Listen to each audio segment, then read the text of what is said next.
Sudah itu tentang Islam masuk, Islam Ahlus Sunnah masuk ke Riau, masuk ke Sumatera. Jangankan Sumatera, Indonesia keseluruhan, silakan buka sejarah Islam pertama masuk Nusantara Samudra Pasai. Di mana Samudra Pasai? Aceh. Kok bisa pula Wahabi ngaku paling dulu? Kan aneh. Datang dari mana? Pertama, usul fikih itu kalau kita tengok pembahasan 3 substansi pokok pembahasan usul fikih itu. Satu, mesti ada pembahasan mantiqiyah, konsep-konsep akal dalamnya. Wahabi memang nerima konsep akal? Enggak kan? 2, aspek kebahasaan. Makanya kajian dalalatul alfaz itu panjang dalam usul fikih.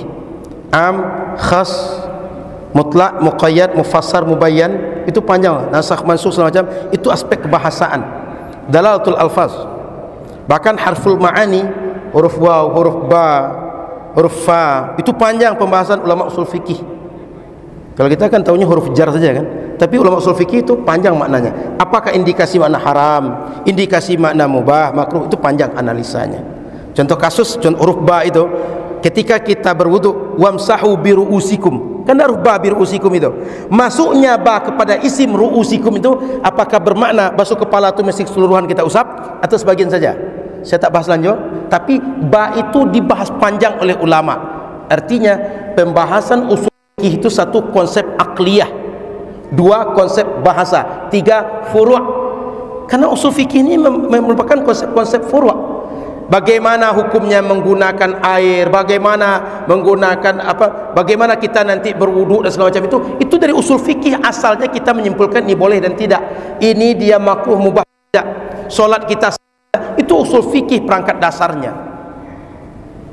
Sehingga kalaupun belajar usul fikih, karena ada konsep logika di situ, konsep logika mesti belajar mantik. Apa mau orang tu belajar mantik? Kalau tak mau belajar mantik dan tak belajar mantik, tak akan pernah matang usul fikihnya. Sehingga mungkin belajar usul fikih tapi tak akan pernah matang. Kenapa? Dia mengingkari yang merupakan substansi dasar usul fikih. Usul fikih itu kalau kita fahami lebih lanjut, itu menjelaskan tentang bagaimana kita menggunakan dalil, boleh atau tidak jadi hujah atau tidak, Quran jadi hujah atau tidak, sunnah jadi hujah atau tidak, ijma' jadi hujah atau tidak, ijma', qiyas, qaul sahabi, uruf, syar'u man qablana, istishab, itu jadi hujah atau tidak, itu dibahas usul fikih. Kalau semua dalil ini bertentangan, ada at-tarjih, bagaimana kita mengambil yang mana menjadi argumen, mana yang tidak. Kemudian ada ijtihad dan taklid, pembahasan usul fikih nanti. Tapi substansi alat yang dasar dalam usul fikih itu ada konsep logika, ada kebahasaan, ada furu'-furu' fikih. Kalau bagian dasar sepertiga dari ilmu itu dia ingkari, gimana dia akan menguasai? Ngerti? Usul fikih belajar juga. Sudah itu tentang Islam masuk, Islam Ahlus Sunnah masuk ke Riau, masuk ke Sumatera. Jangankan Sumatera, Indonesia keseluruhan, silakan buka sejarah Islam pertama masuk Nusantara Samudra Pasai. Di mana Samudra Pasai? Aceh. Kok bisa pula Wahabi ngaku paling dulu? Kan aneh. Datang dari mana? Bahkan saya mau tanya abang kakak ini, kapan tahu sholat Isyraq? Dulu tahu? Waktu kecil lu tahu? Enggak tahu. Buktinya apa? Cara berfikir Wahabi baru masuk belakangan di kita ini. Betul? Kapan bapak-bapak, abang-abang ini mulai bicarakan bid'ah-bid'ah itu? Oh, ini Rasul tak buat. Kapan mulai bicarakan? Baru belakangan. Sejak buku-buku gratis diterjemahkan, dibagikan haji dan umroh. Kita itu balik haji dimainkan mereka. Sengaja dibagikan buku-buku gratis untuk merusak pemikiran orang ahlu sunnah. Sampai di Indonesia apa kata dia? Tengok kami balik dari Makkah, doa bersama habis sholat itu bid'ah rupanya. Orang tak mengaji membid'ahkan orang mengaji 70 tahun. I'anah Talibin dibacakan orang, Fathul Wahab kaji orang. Paham maksud saya? Dari mana sumber ilmunya? Buku disebarkan gratis. Kita tipis buku ini tapi payah memahaminya. Belum tentu kita ngerti setelah saya menjelaskan ini. Tidak berani kita mengatakan, oh bapak ni ahli bid'ah ni pak. Ini dapat buku gratis, entah pernah jelaskan orang atau tidak. Buku terjemahan pula lagi. Entah salah penterjemahan, entah benar penterjemahannya. Iya pula kata awak. Gitulah kira-kira bang. Wahabi ni masuk ke kita baru belakangan ni bang. Sejak duit banyak bang. Dulu ketika tak berduit tak ada. Silakan dengar bedah buku Dr. Mawardi di situ. Saya sebagai panel beliau di situ. Beliau cerita ini Wahabi hebah ini setelah perang Teluk, sebelum perang Teluk belum ada. Artinya apa? Ada duit dan politik di balik Wahabi ini. Ini hari ini sekedar bernalar saja. Semua sufi, semua asy'ari, semua tabligh berharap Palestina itu bebas dan masyarakatnya tercukupi kebutuhan, sehingga berfatwa zakat boleh bayar dengan uang dan uang itu boleh dikirim ke Palestina. Apa kata Wahabi? Zakat tak boleh dengan uang, mesti dengan makanan pokok. Tapi coba kalau musim haji, dam masyarakat dunia ini semuanya masukkan ke bank pemerintah, tersimpan dana di bank. Oh banyaklah dana masuk. Orang bank kalau dana masuk itu, cobalah tanyalah ke orang bank, ini ada orang nyimpanannya, meskipun sebentar nyimpan gitu. Senang kali orang bank itu. Faham? Fatwa itu kadang ikut nafsu pemerintah. Kita semua berharap orang Palestina tertolong, Palestina merdeka. Wahabi, kalau bisa matilah kalian di bawah Israel, orang Palestina. Itu yang tidak dibilangnya. Paham? Kawan-kawan filantropi ngerti yang saya maksud ini. Cukup ya bang? Tidak usah detail-detail itu bang. Ilmu ini enggak sulit betul, karena tak tertangkap oleh orang tu. Yang ringan-ringan aja. Demikian jawaban dari Bu Yunita Ustaz dari pertanyaan soal peserta video. Dan pertanyaan kedua, pertanyaan singkat karena waktu kita 35 menit. Mana mic tadi? Saya tak pegang mic Ustaz. Yang kira pula saya menyimpan mic nanti. Saya cuma ini mic saya. Boleh yang mana? Oke, ke belakang.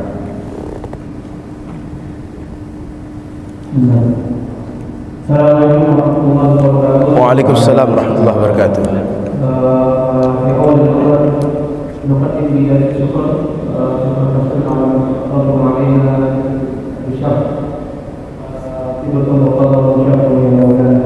Ya Rabb wa iyyakum. Ini mengenai pembagian dari ulama tentang satu Nabi Sallallahu Alaihi Wasallam. Dan ini ada kaitannya dengan mungkin propaganda yang selama ini selalu digaungkan oleh saudara-saudara kita. Saya masih menganggap mereka saudara kita, walaupun mungkin mereka tidak menganggap saya adalah saudara mereka. Memang mereka saudara, karena Nabi mengajarkan innamal mu'minuna ikhwah. Nabi mengajarkan orang beriman saudara. Mereka masih beriman, mereka saudara kita, memang saudara kita. Jadi saya keras-keras ini bukan menganggap mereka tak saudara, mereka saudara saya, saudara kita mereka. Jadi kita semua anggap mereka saudara. Cuma saudara jahat. Alhamdulillah kita mengumpulkan mereka kepada kita, walaupun mereka mengaku saudara. Ada dua pembagian yang disebutkan oleh Syekh Al-Umari, bahwasanya nau'ain daripada tak itu ada takun yang mana itu dalam cerita yang tadi di Nabi Sallallahu Alaihi Wasallam, ada takun Nabi, dan juga di satu sisi memang tidak ada dorongan tuntutan ataupun untuk orang yang melakukannya. Namun ada juga takun yang lain, yang kedua, yaitu takun Nabi Sallallahu Alaihi Wasallam ma'awudin atau yaitu meninggalkan, tapi sebenarnya ada potensi untuk melakukannya, atau sebenarnya ada dorongan untuk melakukannya. Di wahai adalah yang tadi mana masuk, dan tak yang bagian kedua ini itu menghendaki dilarangnya yang ditinggalkan. Nah, yang sekarang ini dulu propaganda mereka itu kan selalu yang kami dengar seperti ihya lil Sya'ban atau menunjukkan Maulid Nabi Sallallahu Alaihi Wasallam atau hal-hal yang mereka anggap bid'ah itulah, itu mereka selalu memasukkan perbuatan ini ke dalam sesuatu takun Nabi ma'awujudin kepada ini. Apakah pengklasifikasian atau mengkategorikan ihya Maulid Nabi atau ihya Sya'ban dan segala macamnya itu memang benar termasuk daripada takun Nabi ma'awujudin wujudil muqtadil fi'li atau pengklasifikasian untuk kategori ini keliru sebenarnya, sehingga ini masuk dalam pembahasan kita pada siang hari ini. Mungkin sekian. Baik, terima kasih abang. Sedikit saya bertanya, yang abang pegang buku sama dengan kami? Soalnya tebal buku abang. Ini yang saya punya musuhnya dulu. Mausu'ahnya berarti ini juga di situ. Jadi yang saya mau sampaikan itu, yang belum saya sebutkan itu, yang kata beliau pamungkas itu, yang disebutkan inilah tuh. Sehingga kalau abang baca halaman 25, tengok halaman 25 paling ujung, wa hadhihi faidah la tujadu illa fi hadhihi risalah walhamdulillah. Yang akan saya sebutkan tadi itu, yang saya bilang belum saya sampaikan tuh, dibacakan beliau tadi itu. Itu. Jadi abang kakak yang dirahmati Allah Subhanahu wa taala, beliau pengarang kitab ini menyebut bahwa yang saya jelaskan ini tak ada di kitab lain, di kitab usul fikih, kitab manapun tak ada, cuma saya menjelaskan ini, kata beliau. Apa kata beliau? Bahwa Nabi itu meninggalkan sebuah perbuatan itu ada dua kemungkinan. Ada sebab bahwa Nabi memang sengaja meninggalkan, sehingga beliau jelaskan ini tinggalkan, jangan dibuat. Yang kedua, memang tak ada sebab, tak ada keperluan untuk menjelaskan ini ditinggalkan. Ngerti? Jadi ada perbuatan, dia itu tak ada keperluan untuk dijelaskan ini jangan dibuat, sehingga kalian jangan buat perbuatan seperti ini. Ini satu, bahwa ada perbuatan tidak ada kepentingan Nabi untuk menjelaskan, atau Nabi tidak perlu untuk menjelaskan itu. Artinya mau dibuat orang atau tidak, Nabi tidak memikirkan itu. Pokoknya Nabi tak menjelaskan jika suatu saat ada orang membuat sebuah pekerjaan yang Nabi tak membuat itu. Ada yang kedua, perbuatan ini kalau dibuat orang nanti dia bisa haram, dia bisa bercanggah dengan agama, dia bisa mudarat untuk agama, maka oleh Nabi dijelaskan itu jangan dibuat. Sementara perbuatan yang tak perlu untuk dijelaskan oleh Nabi memang tak dijelaskan, biarkan saja. Paham maksud saya? Ada yang tak dibuat Nabi itu, satu butuh penjelasan bahwa itu tak boleh dibuat, yang satu tak butuh penjelasan. Pembahasan yang selama ini terjadi itu pembahasan yang tak butuh penjelasan, tapi digiring oleh mereka yang tak butuh penjelasan itu sama dengan yang butuh penjelasan, sehingga digiringlah bahwa Nabi dulu ketika Idul Fitri orang mau azan tak dibolehkan Nabi, sehingga kata Nabi cukup as-salatu khair, as-salatu jami'ah. Kalaulah boleh azan dan iqamat, orang akan azan saat itu. Buktinya tak memperbolehkan, karena tak boleh melakukan azan dan iqamat saat Idul Fitri waktu itu. Ngerti? Jadi ada dua hal. Ada suatu pekerjaan butuh dijelaskan bahwa itu jangan dibuat, ada satu tidak butuh penjelasan. Yang hari ini di kita, contoh orang tahlilan, itu enggak butuh penjelasan. Buat buka bersama, buat bedah buku, zikir ketika kita tarawih, kemudian kegiatan memperingati Maulid Nabi, itulah perbuatan-perbuatan di zaman Nabi, enggak perlu ada penjelasan. Ngerti? Jadi ada perbuatan Nabi memang sengaja tak dibuat Nabi, tapi perlu untuk dijelaskan, maka dijelaskan oleh Nabi, dan itu memang harus kita tinggalkan. Tapi kalau tak ada tuntutan untuk menjelaskan, dan memang Nabi tak melarang di saat itu, jika dibuat hari ini, maka dia tak otomatis dilarang untuk dibuat. Itu kata beliau, pembagian tarkun Nabi menjadi dua itu tak ada di kitab lain yang membahas, baru beliau membahas kata beliau. Ngerti? Jadi kita mesti membagi bahwa ada perbuatan perlu penjelasan bahwa ditinggalkan itu tak boleh, ada satu tak perlu penjelasan bahwa ditinggalkan itu boleh. Tapi oleh orang Wahabi dihukum rata, semuanya harus ada penjelasan dari Nabi. Kalau tak ada penjelasan Nabi tak boleh dibuat, kalau ada penjelasan Nabi boleh kita buat. Itu yang dimaksudkan oleh beliau. Ternyata buku kita sama, antum megang mausu'ahnya sehingga tebal, kami pegang yang satu-satunya, risalah satu-satunya. Makasih Ustaz. Jadi iya kok. Silakan awak ini bertanya. Terakhir ya. Syukur Ustaz. Semuanya Ustaz, saya ini soal praktisi Ustaz. Jadi nanya praktis Ustaz. Siap. Fikih zakat itu sama mungkin fikihnya fikih ibadah Ustaz. Iya. Sama dengan sholat, haji dan lain-lain. Tetapi zakat tak bisa kita pungkiri aspek sosial, aspek maslahat. Iya. Nah, terkadang kawan-kawan kita ini, saudara kita ini menganggap bahwa seperti contoh di kotkan Ustaz, pendetasan kan, mereka menganggap itu tidak ada dalil segala macam, Nabi tak melakukan. Dan kedua, soal itu jangan emosian aja. Itu menurut mereka tidak ada. Ketika kita tawarkan, itu tidak ada zakat itu ada fitrah. Saat itu kira-kira untuk anak yatim yang seperti itu seperti apa kira-kira? Karena saya harus orang praktisi. Baik, jadi qardul hasan tadi ya. Qardul hasan itu kalau kita ngerti, tengok pembahasan asnaf mustahik zakat tentang Ibnu Sabil. Ibnu Sabil ketika dia kemalaman, kehabisan bekal, sementara dia orang kaya, cuma kehabisan bekal di perjalanan.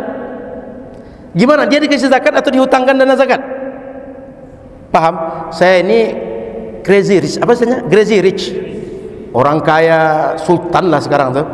Cuma pas datang ke Rimba Riau, masuk ke hutan akasia, hilang konek, hilang dompet. Mau balik ke Jakarta, tak bisa beli tiket.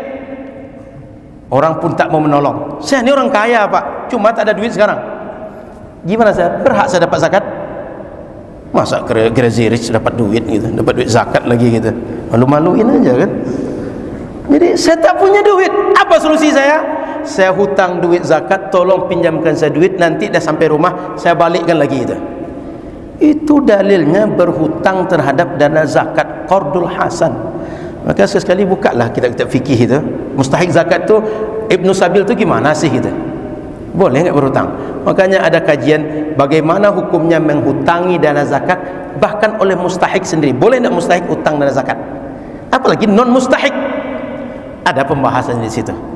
Cuma para amil zakat mesti amanah dalam mengelola dana zakat. Artinya jika dia pinjamkan terjadi sesuatu, resikonya ditanggung oleh amil. Kenapa? Kalau dia meminjamkan bukan karena pertimbangan-pertimbangan yang sesuai kaidah syariat, dia mesti ganti rugi kekurangan dana zakat karena kepertimbangan kebijakan dia tak sesuai maslahat zakat. Itu contoh. Termasuk kalau ada orang mengelola zakat, mestinya beras itu disimpan tempat yang teduh. Oleh dia disimpan halaman Masjid Raya An-Nur. Datang hujan, basahlah beras tadi. Kira-kira kalau beras basah tadi, amil zakat tanggung jawab untuk mengganti atau tidak? Harus ganti. Kenapa? Mestinya jangan disimpan di tempat terbuka agar tak rusak beras, sehingga sampai kepada mustahik zakat dia bagus, dia layak untuk dikonsumsi. Tapi dia sengaja simpan di tempat yang terbuka, basah oleh hujan, dicuri oleh maling. Maka orang zakat berarti tak amanah mengelola zakat. Jadi poinnya adalah qardul hasan tu ada makhraj fikihnya. Cuma kalau tak pernah ngaji fikih tak dapat dia. Kan biasa potong kompas Quran sunnah, Quran sunnah. Quran sunnah itu banyak ilmu yang didapat dari situ, yang tak bisa digali kecuali oleh orang yang ngerti fikih. Ini awak fakih tidak, belajar fikih tidak, tapi fatwanya macam lebih berat pada mujtahid lagi. Itu hanya ada orang abad 15 ini. Sudah itu bagaimana menyikapi? Kita mengambil fatwa, katakan ikut fatwa MUI, ikut fatwa Muhammadiyah, tidak ikut fatwa NU, tak ikut fatwa sebagian orang. Ya kalau nalarnya selain Nabi semuanya bisa benar bisa salah, tak ada yang pasti benar. Nabi cuma pasti benar. Ini kan nalarnya kadang dibolak-balik orang itu. Kalau untuk orang lain bisa benar bisa salah, kalau mereka tidak pernah salah, benar selalu. Apa kalian sudah jadi nabi? Paham maksud saya ini? Kalau giliran Wahabi berfatwa selalu benar, tak ada benar dan salah. Tapi selain Wahabi bisa, mereka itu ulama bisa benar bisa salah. Jika ulama bisa benar salah, kalian yang bukan ulama lebih bisa benar dan salah. Bahkan kalian salah semua. Ngerti? Jadi nalar-nalar itu mesti kita hidupkan. Masa ulama bisa benar dan salah, yang bukan ulama tak bisa benar dan salah? Benar salah kok bisa hebat yang bukan ulama daripada ulama? Ngerti maksud saya ini? Ini nalar ini dihidupkan. Jangan terintimidasi begitu orang berargumentasi, apalagi dia macam interogasi dengan kita. Tenang saja, tinggal balikkan, kamu gimana gitu. Tinggal tanya-tanya, kamu gitu aja, biar kaget dia, terpikir, iya juga ya, saya tanggung jawab hadapan Allah atau tidak gitu. Selama ini karena tak terpikir, karena jarang dipakai. Mereka tuh sering otaknya tuh ori, jarang berpikir memang. Jadi Hendy, kita sebagai orang filantropi, masyarakat awam, bagi kita para ulama yang berfatwa kepada kita, itulah sandaran hukum kita. Maka kita tinggal ikut siapa yang akan kita rujuk. Yang lain rujuklah ulama yang kalian yakini. Tapi perlu ingat, ulama kalian bisa benar bisa salah, sama seperti ulama kami bisa benar bisa salah. Tak ada yang maksum kecuali Nabi. Kalau kalian anggap bisa salah, kalian juga bisa salah. Sehingga kalian tak perlu mengatakan harus seperti kami, tak boleh seperti kalian. Jika kalian menganggap boleh seperti kami, yang kami yakini. Sehingga umat ini, saya terus terang, kalaulah Wahabi itu di Pekanbaru dia sibuk menyiarkan agama dia sibuk dengan menjelaskan tentang paham dia, kita nggak akan counter attack, kita akan diam saja. Tapi karena kerjanya berdusta, memfitnah, buat framing, sebut di Mesir tak ada kultum tarawih. Saya 9 tahun di Mesir, tengok siaran Masjid Azhar setiap hari ini, ada kultum tarawih. Di Masjid Madinah pun, di Makkah pun, Syekh Sudes pun kultum tarawih. Kok tak ada katanya di Makkah, di Mesir kultum tarawih? Kalau tak pernah ke sana bilang, biar saya ajak jalan-jalan ke situ, biar saya temani lihat-lihat Mesir, lihat makam Imam Syafi'i, biar ziarah kubur Imam Ibnu Hajar Al-Asqalani, Imam Athaillah As-Sakandari, imam-imam yang lain, biar berjumpa dengan aura ulama itu. Ini maka saya bilang tadi, kalau tak tahu, kalau tidak mengerti, tak sepakat, bilang saja, saya tak sepakat dengan Anda, saya tak tahu, saya tak ngerti, saya tak mau seperti itu. Udah, kita jalan masing-masing. Tapi mengatakan kami tak sunnah, kalian sunnah, pertanyaannya, kenapa tak kami yang bilang begitu? Kami yang sunnah, kalian tak sunnah. Kalau kalian ngaku salafi, kami tak salafi, kenapa kami yang tak, kenapa tak kami bilang kami salafi, kalian bukan salafi? Kalau kita tengok-tengok, kalau kita jujur-jujuran, kita ni merujuk Imam Syafi'i salaf, Imam Abu Hasan Al-Asy'ari salaf. Mereka paling jauh cuma ikut Ibnu Taimiyah 728 Hijriah, bukan salaf. Kok bisa mereka salafi, kita tak salafi? Ngerti maksudnya? Jadi jangan hanya kita yang bisa, orang tidak, hanya kita benar, orang tidak. Apa beda kita? Apa kalian sudah makan kaca, makan kawat, makan sudah bukan lagi nasi, makan macam kami? Kalau masih sama makan nasi kita, masih sama benar dan salah kita. Saya kira itulah agaknya, Ustaz. Karena kalau makin panjang makin banyak kita bahas nih, makin banyak juga yang keluar lagi nih. Dia makin lama makin panas, makan macam panser.